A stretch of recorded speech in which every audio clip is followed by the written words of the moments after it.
I just be like, hey guys.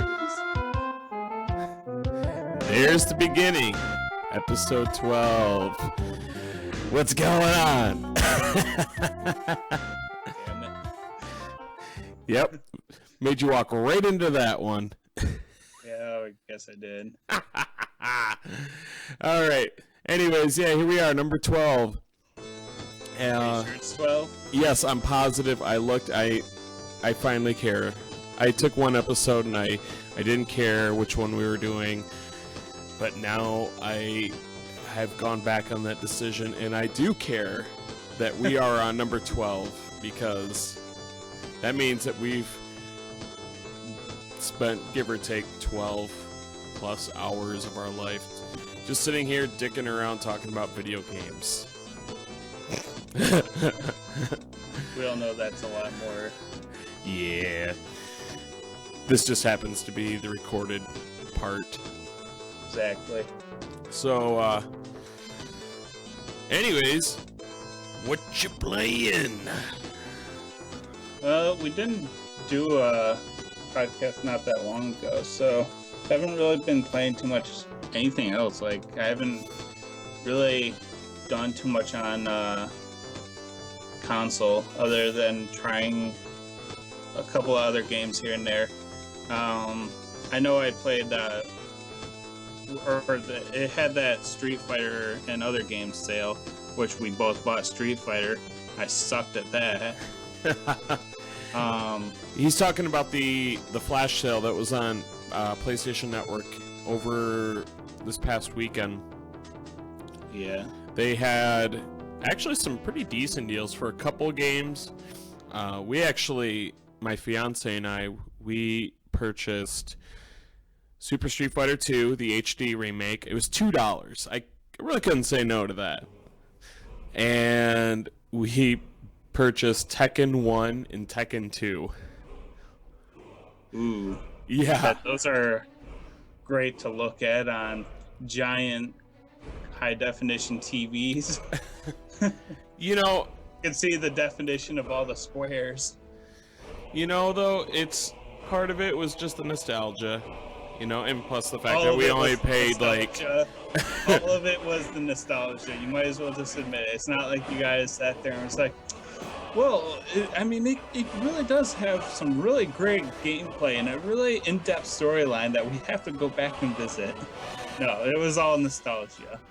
Yeah, but it was fun though, and actually it's funny because I ran through Street Fighter 2 myself, and apparently I still have it because I had it on not the hardest difficulty, but the one before that, and I was able to get through the game with only dying like 2 or 3 times.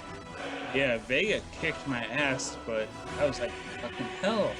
Then again, that was like the game I wasn't like insanely good at. Like, I was good at it back in the day, but no, Mario Kart was my game. Oh yeah. Yeah, the only person who kicked my ass was T-Hawk.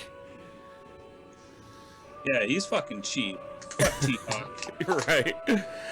But yeah, so That game makes me so racist. Like, I'll sit there and I'll start yelling at the TV, like, every single, like, race that's on there. Like, damn you Chinese people, when I go, like, Chun-Li's level or something. I get so freaking bad. do you ever have it that when you think about the places that these characters are from, whenever I think of Thailand, I'm like, man, fuck them Thailand people. Those Taiwanese or whatever, they are, like, seriously, they have, like, a dictator there, and I'd never want to go there, even though it's just because of that game. Looks like the same thing if I'm fighting, like, Guile, and he kicks my ass, I'm like, fuck you, Americans. And I'm like, wait a minute. I'm American.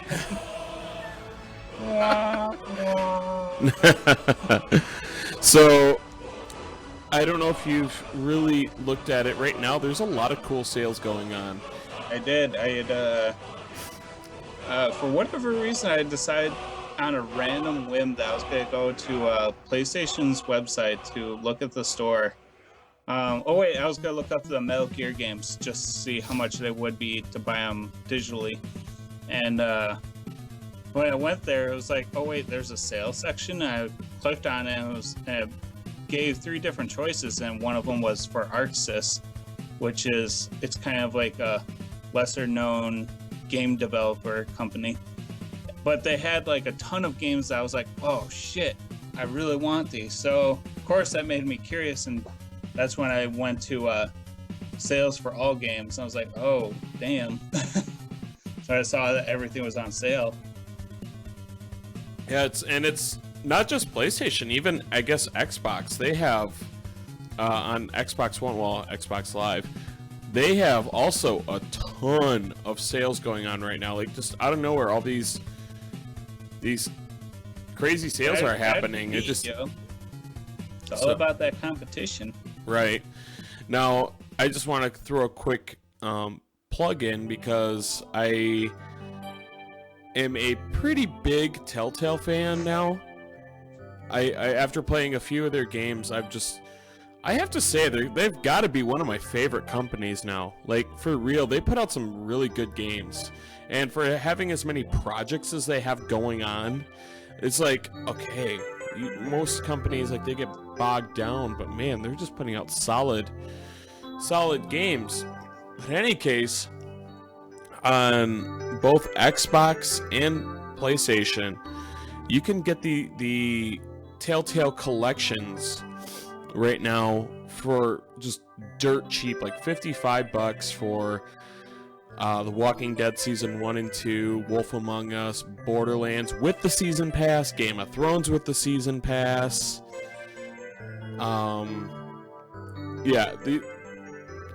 Just ridiculously good sale. So, I mean, if anybody's been interested, I would severely think about it and just do it. Just get it, because these games are amazing. And the fact that the season pass is also included with each one of these, like it's the entire game, that's a damn good deal. But in any case, I think there's there's quite a bit of pressure going around because there's so many multiplayer co-op type of games that are coming out now, and a lot of people are just kind of throwing their money left and right, oh shit, this, that. It really sucks for modern day gamers because they got so many different hands grabbing at them and freaking pulling them in all different directions. I mean, you got if you got just a PS3 and a PS4, for instance, you're gonna have all these games that are on PS3. All of your friends be like, oh, you've never played this game, you gotta check this game out. And then you got PS4, all the new ones, so all your friends are buying the new games. They're like, oh man, let's all get together and play this. So it's man, when can I sit here and actually play through one game for more than 10 hours, Right, and that's, I mean, partially why it's for me, having the multiplayer games is nice, but then also when you're buying games, to consider that you should also get games that you can play just for you. But it really does suck. You're gonna sit there and, let's say, for instance, right now, you have your tax return and you have $50 that you've said, I will spend this on a game. You're thinking that you're gonna go off and buy one game, and next thing you know, you're looking at this Telltale collection. You're just like, oh, all of a sudden you got freaking what? 5 games or 6 games? 6 games that you can play through. And that's gonna take you a good chunk of a while to play through. Each one being 10 to 20 hours, depending on how much you play them. Yeah, it depends on the type of gamer you are. You can be somebody that just plays through the game and be like, well, I already know what happens, I'm done. Okay. But if you're one of those people that oh, well, I made these decisions this first time, I kind of want to go back and replay it and play the opposite just to see what happens. Right. I mean, but then it's how many people do that type of stuff. You know, it's kind of a curious thing because, I think that's one of the cool things with PS4 is if you look at your trophy list, you can sit there and see like how many people in the world have that trophy for people that have started the game. So if it says like 70%, that means 70% of the people that have played the game have gotten the trophy, which means that 30% that started the game didn't. And when you sit there and you're looking at it and you're like, okay, this trophy is for like shooting 10 people. Like, how did they not get this yet? Like, well, it's kind of like saying some of these other games like The Walking Dead. Like, for the love of Christ, play the damn game. It's all you have to do. Play the damn game. And you will get a platinum. Okay, well, I understand, like, maybe some people didn't go the whole game. They maybe got bored of it, or, you know, it doesn't matter. But when you get, there's what, 5 episodes on that first game. Now, each episode consists of, like, 6 to 7 chapters. Each chapter maybe takes you 15 to 20 minutes, maybe longer. Like, you couldn't play the game where there's no like multiplayer or anything else. You pop this game in and couldn't even get past, well, in this game's case, the fucking police car ride. Like, yep. You couldn't get past that. But that's what I'm saying though. It's like it's amazing to sit there and see something like that game where you pull up where, okay, it had gotten all this praise and all these awards back when it was first out, but then it's like, back to the matter is, you go and you look at the trophies, and yeah, it really is just a matter of all you do is play the damn game.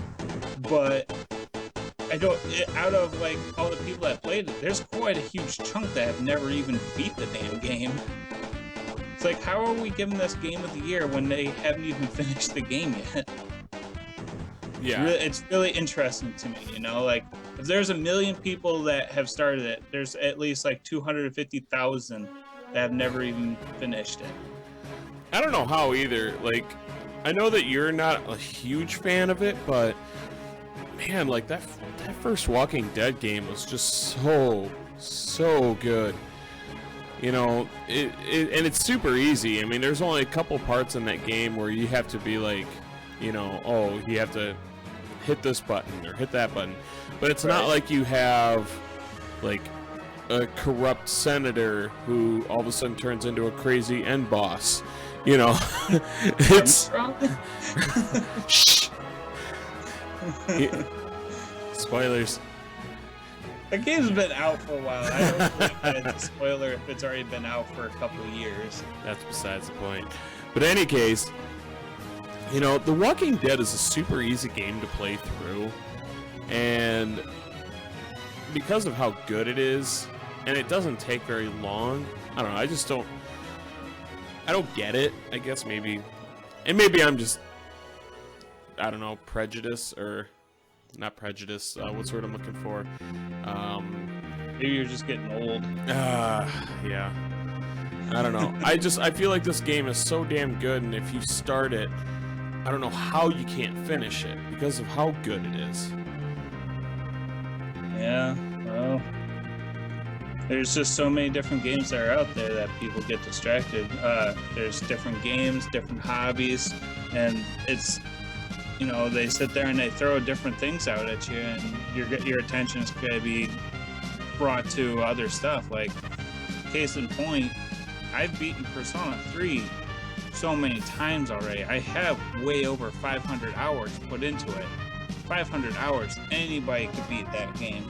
But yeah, I keep going back to it for whatever reason, you know? And part of it's just because, like, when I start up a game like Thief and I'm sitting here and going through levels, it's just like, I have no care what happens to my character. Like, if you die, I don't care. If your love interest dies, I don't care. Yeah. And that's something for a lot of games that just, if I don't feel like I actually care, or if I'm not having fun with it, then it's boring to me. Which is why, like, I could play Metal Gear Solid. It can be very challenging, but the fact of the matter is that the story will keep you hooked to it, to the point where you're like, no, I am going to beat this area because I need to see what happens. Right. Oh yeah, and as much of a Metal Gear fan as I am, there's always like that one part, I mean, in almost any video game, that one part of the game you're like, oh, God, I hate this. Right. You know, for me, I find it's most games, and this is going to maybe be dumb, but I find that most games, if you go underwater, if you have to do underwater shit, I hate that. Because it's something about the mechanics of characters being underwater and like, oh, they can drown, and I don't know, maybe because like playing Sonic when we were kids, like I died so much as Sonic underwater, and then I don't know, I hate it. What about escorting missions? Well, that's just it. In Metal Gear Solid 2, you have to help Emma underwater because, well, I don't want to spoil it just in case somebody. But the fucking water just in case part. they're like, hey, I want to play Metal Gear 2. I want to play Metal Gear 2 like 10 years after it came out. Right. But no, actually, more than 10 years when I think about it. Way more than 10 years. It's like, gosh, that's more like years. 13 or 14 years. It's been quite a while because PS3 came out 2006. And it's already 2015 right now. Let's see. So now you gotta look it up and find out. Oh, I already am. Alright, Metal Gear 2. This podcast is now about Metal Gear. I'm okay with that. Where the fuck's the release date? Come on. Come on, guys. This isn't hard here. Do do do do do. Do do do do do. Do do do do do. Do do do do do. They'll turn into a Predator thing here soon too. Let's see, like 2000. Is that when it came out? Christ, I'm bad at this. I can't internet. You can't internet today? No, I'm on Wikipedia too, and it just doesn't. 2001. There it is. I was gonna say, what the hell is your problem? I was impatient. I was looking for big bold lettering and just was not coming up, and shows how big of a fan I am. Shit. Yeah, I just remembered it was before I graduated. And November 12th, 2001. Yep. So, yeah, that game's 14 years old. I remember when it came out too, and I was like, man, them graphics. So That's how a lot of people felt with PS2 games, though. It was astonishing for its time, but you know, everything kind of goes bad after a while. yeah. So, kind of moving away from Metal Gear as much as I don't want to. There was kind of something that came out today. I kind of wanted to get your speculation on it because I know you're the bigger fan and you would probably know more. Final Fantasy 15. We have this, episode Duskay or whatever in 1 month. Do we know anything about what the hell that is?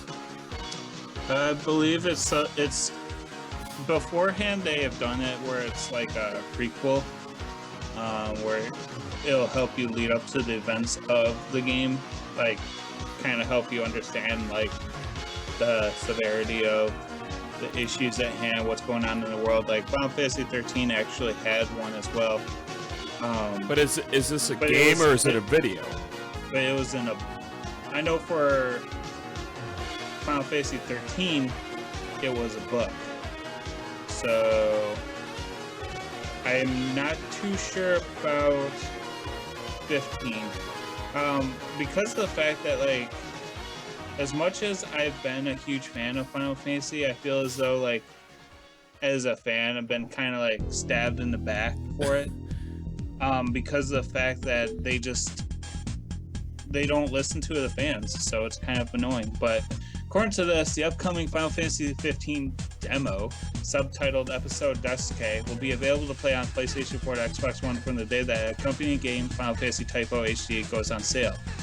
So, that being said, it looks like it'll be the Final Fantasy 15 demo, and before people start getting all excited, it's probably going to be one of those things which is only available if you get Final Fantasy Typo. Now, I wonder then if that means the game's going to be coming out relatively soon. There's a good chance of that, but I wouldn't really bet on it. Don't get excited, people. It's just a preview. Game won't be out for 4 more years. My speculation is actually, and I was telling Kiki this, I was speculating on a fall release, and the reason for this is because of the fact that typically Final Fantasy games come out around that September-November time frame. Like, if you look up Final Fantasy 7 through 10, I believe they're all September through November. Something about that time frame. I think it's mostly just to try to capture the Black Friday holiday sales. Yeah. So that's why I think that 15 will wait till then be released. Or it'll be in 3 years. Possibly. If ever. Don't ever get excited for this game. It'll just pictures, and then they'll go ahead and just cancel it out of nowhere. I might sound cynical. It's just because this game's been in production for how long? It has been, but it's like, you know, it kind of sucks that, like, I've been a huge Final Fantasy fan for years, and I tried to be as supportive of it as possible. And I turn around and it's like, you know, this Typo game is coming out soon, and I still don't even know what to make of that. Well, especially because, I don't know, it just seems like for how many years have we been saying, like, okay, well, they originally started saying, like, oh, we have this game in production, and, oh, here's some early photos, okay, well, now we have a new system out, what the fuck's going on here? It just, I don't know, it just feels like Square is stabbing us all in the neck repeatedly, because, you know, they know what their fans want, and yet they're just kind of like, oh, well, we're Square Enix, we're invincible. And it's like, guys, you're shooting yourself in the foot right now. Like, I mean, I get it. You know, there's a lot of people that, you know, will scream and holler all day long. Excuse me. You know, oh, we want the Final Fantasy VII remake. We want a remake. Okay, I get it. You don't want to do it. You've kind of expressed it. You don't want to do it. But why not take one of those old titles that were big? You know, like Parasite Eve. I mean, I don't know about you, but yeah, if they were to say new Parasite Eve, I'd be extremely interested. You know, a Vagrant Story. I mean, I don't know. There's so many titles that they could do. I mean, yes, they're saying, oh, they want indie developers and all that, but I feel like they got to take a game, or make a game that's from a series that they haven't touched in years, and maybe that will generate some kind of attention back to them. Because right now, I feel like if you mention Square Enix to any big gamer group, they're just gonna, you know, we're all just gonna be like, oh yeah, maybe Final Fantasy 15 will be out, you know, some year. They're not held, I think, in the same regard as they were, say, 12 years ago. Right. I mean, and that's my opinion, of course, but I just feel like any big fan is just kind of starting to get sick of their bullshit and want to have Squaresoft back. I think a lot of people are just mostly upset because of the fact that the quality of games nowadays is severely lacking in comparison to what they used to be. It's really upsetting to sit here and I go to play a JRPG, and rather than actually having a in-depth storyline and actually feeling as though like, oh my god, this dude is like freaking evil as hell, they're trying to destroy everything. It's more like I feel as though the villains of JRPGs nowadays are like, I'm gonna pee in your Fruit Loops. And it's like, oh my god, I shall stop you. Well, I mean, I guess like I don't. How could they ever be more villainous than the villains that we had growing up? I mean, we had Sephiroth, we had Kefka. They can sit there and like try to. They can make more villains that are like on par or similar. Like, quit making these freaking villains that are just so cartoony and so like lame. Like, holy crap! What type of audience are you aiming for? Like, rated E audience? Like, give me a villain that's gonna sit there and actually like stab everybody around them, or be like Kefka and be like, I don't give a shit, I'm gonna poison everybody, fuck you all. It's like, oh damn, clown. Well, that's the reason why I always loved Kefka. I mean, Kefka is always gonna be like the epitome of like insane villains. Like, that's why I like Boss in Far Cry 3, because the dude is insane. He's just really messed up, but he's not like on par with Kefka. Kefka just sits there and is like, yeah, I'm just gonna poison this whole like water system. It's like, fuck dude. you, Doma. Pretty much, like, he sits there and he kills his own people. He kills his own freaking Emperor boss. Yeah, he kills Gestal. It's just like, oh, spoiler. he has no freaking care, and it's like, that's what I miss in villains. Like, you'd see Sephiroth go around stabbing everybody, and then he's summoning a giant ass meteor. He's like, fuck you all, I'm gonna destroy everything. It's like, oh, okay, well, fuck you too, Sephiroth. I'm gonna go kick your ass. Right. And that's what I miss, like freaking villains that actually impose a doom. Like even Chrono Trigger. It's like, what happened to all that? Like, what happened to like charismatic characters? Instead, we have like very generic kind of moe crap, and it's really saddening. Like, that's when somebody plays like something today, like the Atelier series, or trying to think what else is out for PS3, but people play that type of game and then it's like, holy crap, I feel as though like a whole bucket of Easter pastels have been dumped onto this game. And like the whole like premise is that people are being bad because they cut in line, and you must stop them from cutting other people in line. It's like, wait, what?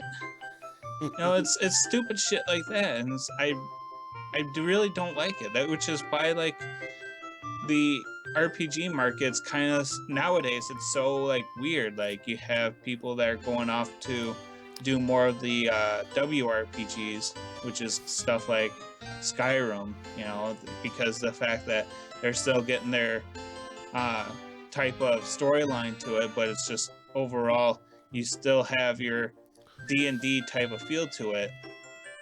And then you have like other people who go off to like FPS RPG games with like Borderlands, which they're still getting their RPG kick in, but with FPS and storyline to it.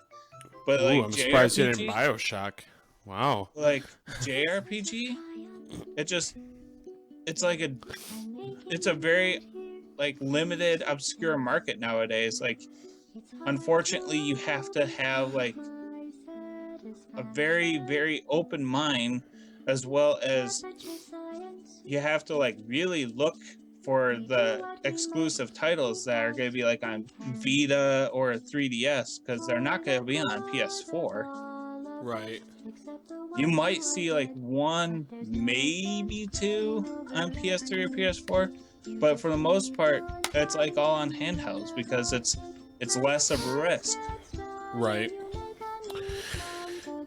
Yeah, I mean, I agree, and it's one thing that sucks is I think that there was definitely a time where we both agreed that RPGs were our favorite types of games, but unfortunately, because of the way that the RPG scene has changed and how the games have changed, I mean, I don't feel like at this point I could say that RPGs are my favorite type of game, because you're right, they don't make games like they used to, for one. I mean, not having the villains, and you know, they all want to try to be different, but there are those of us who like the way it was. I mean, that's the reason why I think I loved Citizens of Earth so much, because it really was a callback to, you know, the SNES era of RPGs, you know. I mean, yes, I'm not saying that they all have to be silly like Earthbound, but you know, where with Final Fantasy VI, it had its silly moments, it was also very serious, and you didn't have to worry about the graphics. They had it so down on that story. I mean, that's a storyline that for me is just timeless. You know, I could play that game again in 30 years and it'll still be a fucking amazing game.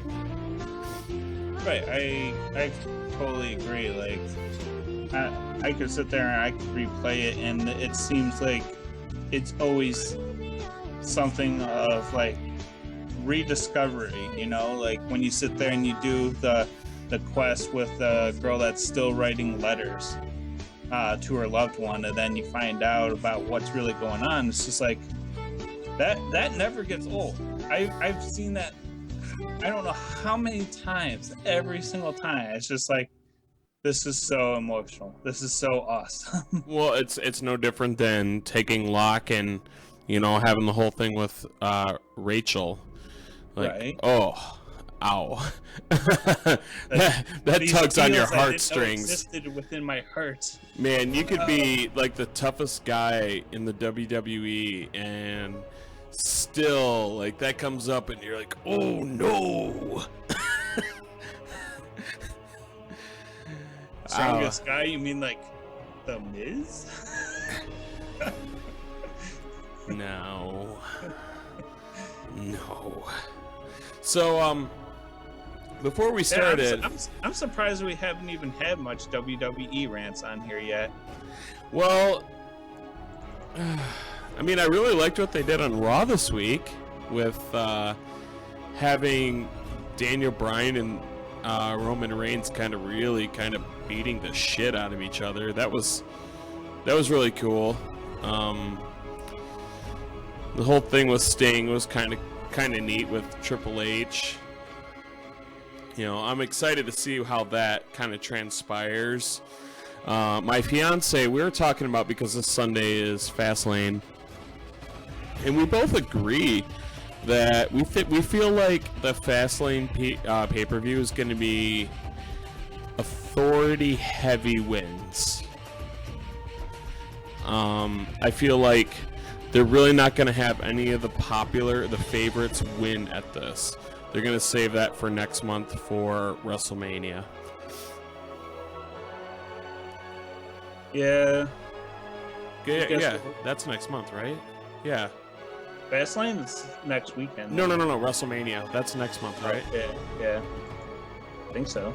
I believe so. So, yeah, we feel like, you know, with the exception of the Reigns and Daniel Bryan, we both think that they are going to have Roman Reigns win that. And that way, just kind of proving like, oh, well, he beat Daniel Bryan individually. And then have him go on against Brock Lesnar. I see opposite. I see them letting Brian win just to try to get back the subscriptions. You know what though? It just sucks because it feels like if they were to do that, then they've really kind of. It just seems everything's too predictable at this point. It's just so predictable. There's nothing going on with the divas. There's nothing interesting with the tag teams. I mean, we basically skip because we record everything, and we have the ability, like on Mondays, by the time I get home from work, we can just kind of skip our way through the matches we don't like and still end it about the same time. And like the only matches we really like to watch are any Seth Rollins match, Cena, I mean basically the main guys, because as far as the mid-card, they just don't have anything interesting happening. Well, it's one of those things where like I don't even really watch too much of it. I usually just kind of let it play as background noise, do whatever else, and then of course like I'll glance up for the favorites, you know. Yeah, it's just funny. I never thought I'd actually really like Seth Rollins, but the dude has mic skills. He's a great wrestler. I mean, yeah, every one of his matches are exciting. His entrance is awesome. Oh hell yeah, he's got one of the coolest entrance musics. I mean, I like some of them. I don't really care for. Like, I like Dean Ambrose as a wrestler and on the mic, but his intro music's dumb.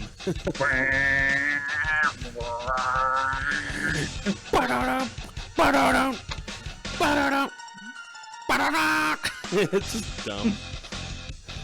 So, kind of getting back to gaming here. I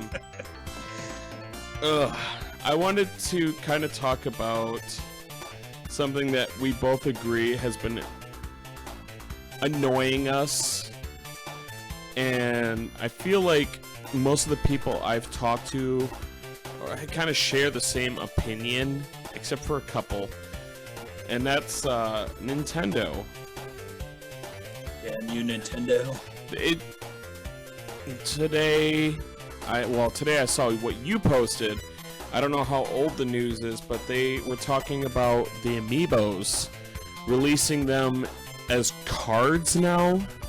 Yeah, that's it's making the news today.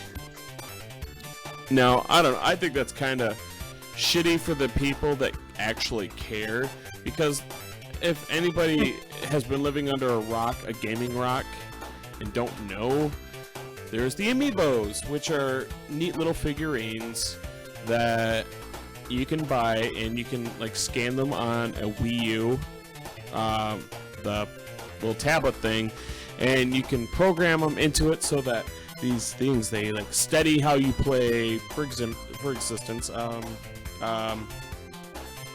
Super Smash Brothers. It watches how you play, and that way you can like level it up, and you can have like your Amiibo fight against other people, and you can bring your Amiibo to your buddy's house and like, hey bro, let's play some Smash Bros, and be like, oh well, here's my level 23 Marth. Well, fuck you, bitch. I have a level 27 Princess Zelda. Struggling there. Well, I'm trying to pick the characters. So, the idea of them's kind of neat, but the problem is Nintendo, before they even started getting these puppies out, was like, oh, well, they're only going to be limited.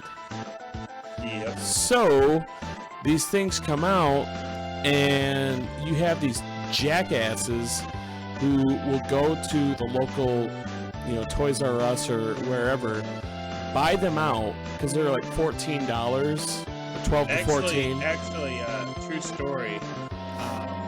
Kiki was trying to get them, and in fact, he was under the impression that it was like one per customer, but not only that, but they told him that he couldn't reserve or pre-order them.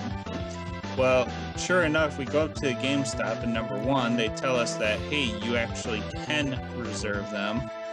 And number two, it is supposed to be one per customer, except for the fact that a lot of people have figured out a little bit of a fluke in the online system, and that you can pre-order 10 of them online, which is basically, you can basically pre-order the entire stock. And so what happens is that come the day of sale, you can walk in and bam, bam, bam, bam, bam, buy them all, and everybody else gets screwed over. Yep. And what these assholes are doing is they're taking these and turning around and going to eBay, Craigslist, you know, all those, and selling them for, like I said, between $12 and $14 is the original cost. Selling them for like $50, $60. Sometimes probably, I imagine if I were to go on, you'd find like Villager for way more. Oh yeah. You know, it really sucks because here we go again with, you know, the asshole scalpers that, you know, buy these and sell them. And, you know, there's nothing, it's not that they're doing anything wrong. They're making money. It sucks for anybody who wants it, but I think right here it falls on Nintendo for being douchebags and like, oh well, yeah, this would be a quick way for us to make money, and you know, these things will sell out, so they are making, you know, the money on it, which is all they care about in the end. Right. And because of the fact that, I mean, I know that the Wii U, from, well, what I've heard, the Wii U is starting to sell a little bit better. It's because it's starting to actually have games for it that people have been waiting for. The problem is that unfortunately, once these games are out, what else does Nintendo have? Because they don't have third-party support, really. You know, so it's just like, there'll be basically people waiting for Legend of Zelda Wii U 2. Yep.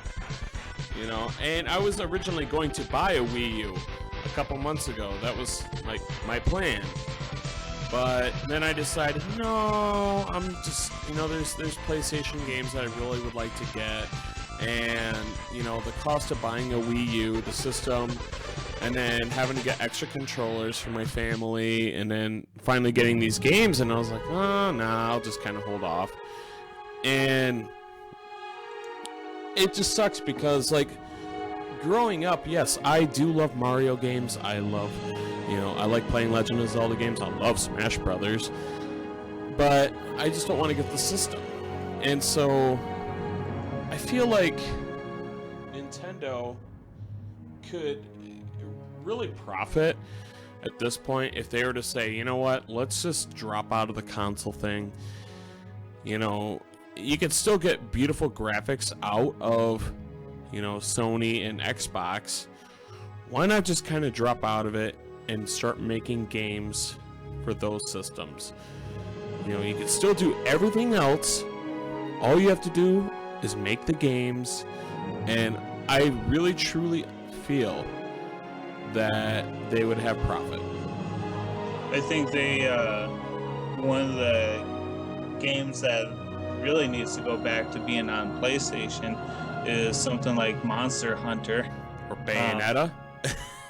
Well, yeah, that too, but like Monster Hunter originally, that was on PlayStation, and the funny thing is that people, like Nintendo fans, had trashed it, but this is the thing with Nintendo fans, okay, that I've noticed, is that they will tell you about how inferior having an Xbox or PlayStation are because you have to pay for only half-made games, and they'll tell you shit all day about it, and how they don't have to worry about Nintendo doing that.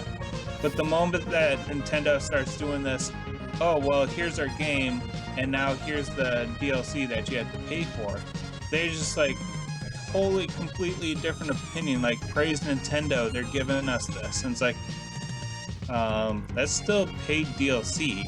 Like, you still have to pay for it. you know, that thing that you were complaining about not that long ago about how Sony and Microsoft have that and how they're stupid because of that. Like, what's the freaking difference? Right. And it just, it's so annoying. But then we go and we look at Monster Hunter, a game that was seen with negative opinion by Nintendo fans because of what it is. Like, oh, you have to go around and collect all this stuff just to make your gear. Like, how lame and boring. All of a sudden, it's like, oh, well, it's now on Nintendo, and oh my god, we all love it. Eat it up. It's like, man, you guys are fucking weird, man. Right. You know, well, and I'm sure not everyone shares that, you know, opinion, but I don't know. But it's like a broad thing, you know. Yeah. What do you think? Do you think that if Nintendo were to just make games, how do you think that would fare out or play out for them?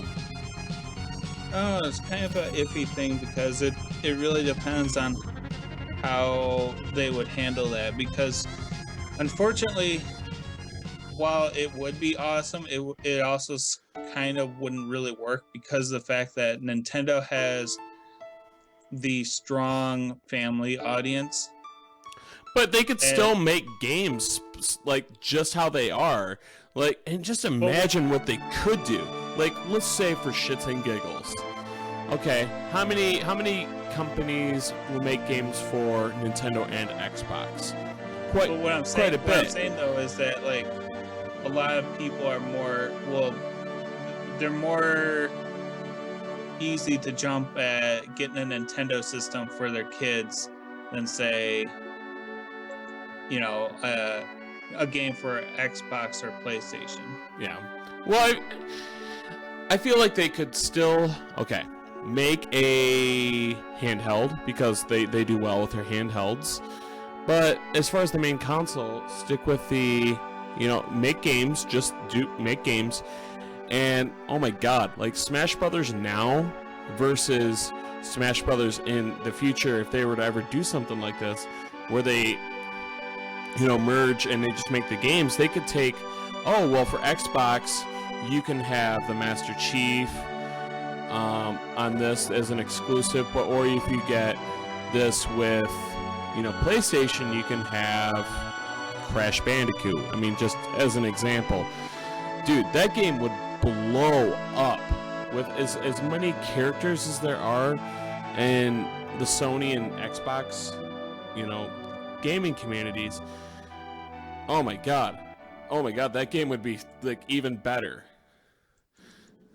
Yeah, I mean, but it's just still like one of those things where you kind of like think about it and you're like, well, they still do have a very dominant, strong hand in the handheld systems.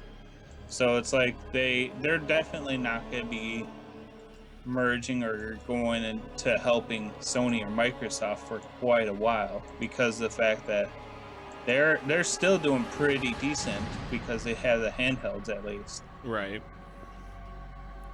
So the only thing is that they really need to start like thinking about their audience as the fact that they have like the younger crowd, because the amiibo thing was really stupid.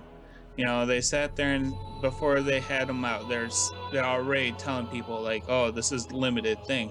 Well, that's great and all, except for the fact that those things are fucking $13.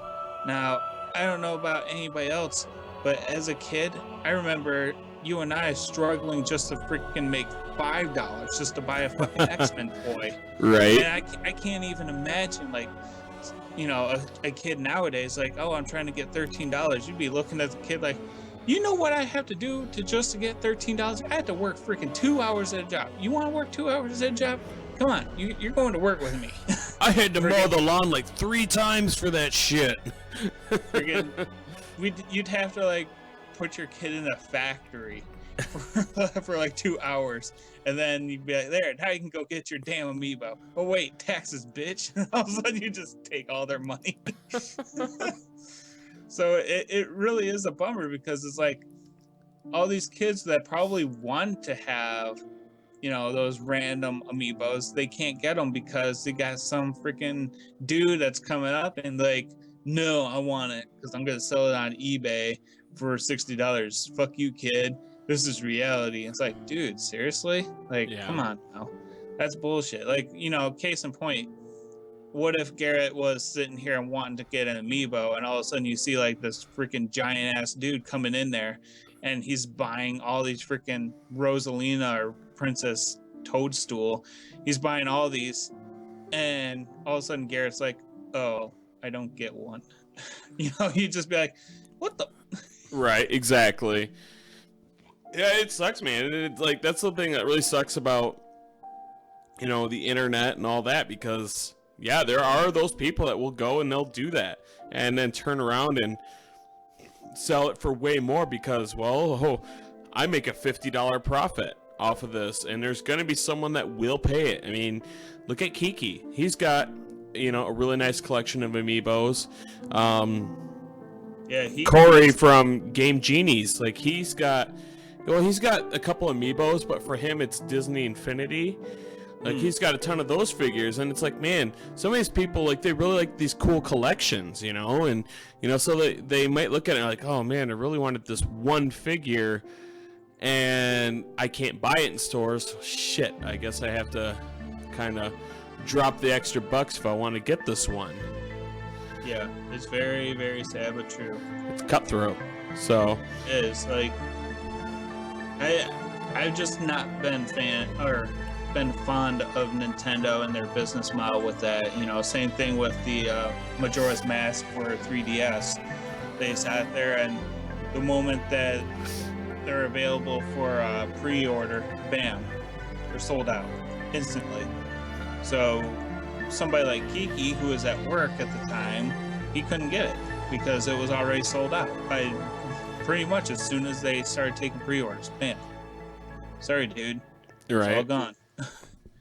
Because all these people that are sitting here and freaking refreshing their screens or whatever else, they just suddenly just bam, took it all.